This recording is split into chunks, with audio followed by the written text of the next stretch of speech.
बेहद महत्वपूर्ण विषय जिस पर आपसे चर्चा करने वाला हूं, आपको बहुत महत्वपूर्ण इंफॉर्मेशन देने वाला हूं। लेकिन इससे पहले कि उधर आपको ले जाऊं, दिखाता हूं इस वक्त की बड़ी खबर, ट्रंप के दावे पर विदेश मंत्रालय का बयान।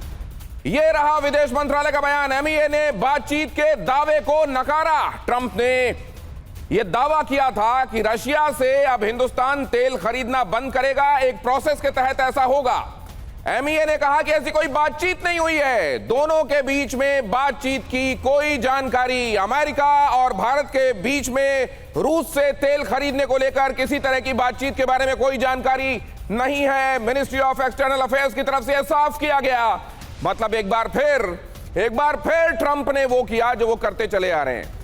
ऑपरेशन सिंदूर को लेकर उनका दावा कि मैंने मध्यस्थता कराई, न जाने कितने बार वो कह चुके हैं। और यहां रशिया से तेल खरीदने को लेकर उनके दावे की सच्चाई यहां सामने रही। किन शब्दों में भारत के विदेश विभाग ने क्या कहा, सुनिए जरा। UEM Jaipur is a perfect target for prospective students aspiring for good jobs, good education with future-ready skills. देखिए, जहाँ तक जो अमेरिका से जो टिप्पणी आया ऊर्जा को लेके, उस पर हम लोगों ने अपनी एक प्रेस विज्ञप्ति, एक स्टेटमेंट जारी किया है। तो मैं आपसे कहूँगा कि जो हम लोगों ने स्टेटमेंट आज सवेरे आप लोगों के सामने रखा है, उस पर आप नज़र डालिए। जहाँ तक टेलीफोन की बात है, तो उसमें मैं ये कह सकता हूँ कि मेरी जानकारी के हिसाब से प्रधानमंत्री और राष्ट्रपति ट्रंप के बीच में कोई बातचीत नहीं हुई।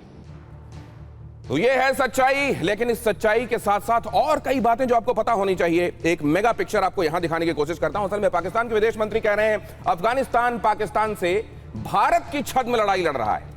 ऑपरेशन सिंदूर के बाद दहशत का आलम यह है कि अगर आसमान में बिजली भी कड़कती है तो पाकिस्तान को इसमें भारत का हाथ नजर आने लगता है। यह डर अच्छा है, लेकिन अपनी करतूतों का ठीकरा दूसरे पर फोड़ते रहना गफलत के अलावा और कुछ देगा क्या? और भाई, अमेरिका को पाकिस्तान में तमाम खूबियां नजर आ रही हैं, कई डीलें हो रही हैं, मदद की जा रही है। साउथ एशिया में अमेरिका पाकिस्तान के जरिए पैंतरे खेलने में लगा है।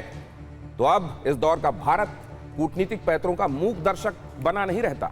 डिप्लोमेसी की बिसात पर ढाई घर चलना उसे भी आता है। अफगानिस्तान के विदेश मंत्री को 4 साल बाद भारत बुलाना इसी का हिस्सा रहा माना जा सकता है। लेकिन इस पर बौखलाकर अफगानिस्तान पर हमला कर देना और ठीकरा भारत पर फोड़ना, पाकिस्तान क्या असली समस्या से मुंह मोड़ रहा है? यह है पाकिस्तान की विशुद्ध धूर्तता। इस धूर्तता की तुरपाई परत दर परत खोलते हैं आज की कड़ी में। और सबसे पहले आपको लेकर चलता हूं इस इंफॉर्मेशन की तरफ, और उसके बाद आपका आज के मेहमानों से परिचय कराऊंगा। असल में डोनाल्ड ट्रंप ने कई दावे किए। डोनाल्ड ट्रंप ने दावा किया कि मैं इस बात से खुश नहीं था कि भारत तेल खरीद रहा है। यह भी जिसकी सच्चाई मैंने आपको शुरुआत में दिखाई वो यही था कि पीएम मोदी ने आश्वासन दिया कि वो रूस से तेल नहीं खरीदेंगे। ये बहुत बड़ा कदम है, ये प्रक्रिया थोड़ी लंबी है, इसलिए इसमें वक्त लगेगा, जल्द ये प्रक्रिया खत्म होगी। इसकी सच्चाई एमईए ने सामने रख दी, दुनिया के सामने। इसी तरीके से पाकिस्तान को बहुत सारा प्रश्रय देना, बहुत सारी शह देना, अमेरिका ये काम भी कर रहा है। अफगानिस्तान वाले मामले में भी हो सकता है असल में बगराम पर निगाह है, अमेरिका की फैलाई हुई गड़बड़ी है और ठीकरा फोड़ा जा रहा है भारत के ऊपर। मसलन ये खबर देखिए, अफगान से पिटा तो बौखलाया पाकिस्तान। खबर फ्लैश कीजिए, भारत का नाम अलाप रहा है पाकिस्तान। तालिबान के पीछे भारत का हाथ, ख्वाजा आसिफ ने कहा भारत का प्रॉक्सी वॉर लड़ रहा है तालिबान। ख्वाजा आसिफ ने कहा हमलों के पीछे भारत का हाथ, ख्वाजा आसिफ का दावा। जुड़ी अगली खबर देख लीजिए। अगली खबर की तरफ ले जाऊं उससे पहले आपको ये बता दूं, लेफ्टिनेंट जनरल संजय कुलकर्णी मेरे साथ यहां स्टूडियो में जुड़ चुके हैं। आइए उनका स्वागत करते हैं। भारत देश के बड़े वॉर हीरोज में उनका शुमार होता है। ऑपरेशन मेघदूत के लिए उनको जाना जाता है। बहुत स्वागत है सर आपका। प्रोफेसर राजन कुमार मेरे साथ जुड़ रहे हैं, आरजू काजमी जुड़ रही हैं, पाकिस्तान की पत्रकार। बहुत स्वागत है आपका भी आरजू मेरे इस शो में। लेकिन पहले यह खबर देखिए, तालिबान से सीज फायर के लिए गिड़गिड़ाया पाकिस्तान ने लगाई सीज फायर की गुहार। पाकिस्तान के अनुरोध पर सीज फायर हुआ। सीज फायर पर अफगानिस्तान का बड़ा दावा, अफगान सेना ने सीज फायर का पालन किया।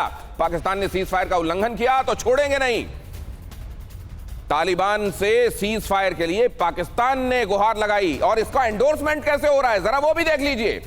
यह किस तरीके से पता चल रहा है, अगली खबर फ्लैश कीजिए। CNN और अल जजीरा के हवाले से यह बड़ी खबर है। पाकिस्तान ने ही सबसे पहले सफेद झंडा दिखाया। पाकिस्तान ने कतर और सऊदी से गुहार लगाई, कहा अफगानियों को रोको, बहुत बुरा पीट रहे हैं, सीज फायर करवाओ। और उसके बाद यह सीज फायर हुआ। हालांकि इससे भी पाकिस्तान जाहिर है आने वाले दिनों में मुकर जाएगा कि नहीं नहीं, ये तो तालिबान की तरफ से हमारे को ये इंसिस्टेंस आया था कि आइए अब सीज फायर करते हैं। बहरहाल ना तो ये सीज फायर टिकाऊ लग रहा है और ना पाकिस्तान की तरफ से किए जा रहे दावे कि असल में ये दिल्ली की छत में लड़ाई काबुल लड़ रहा है।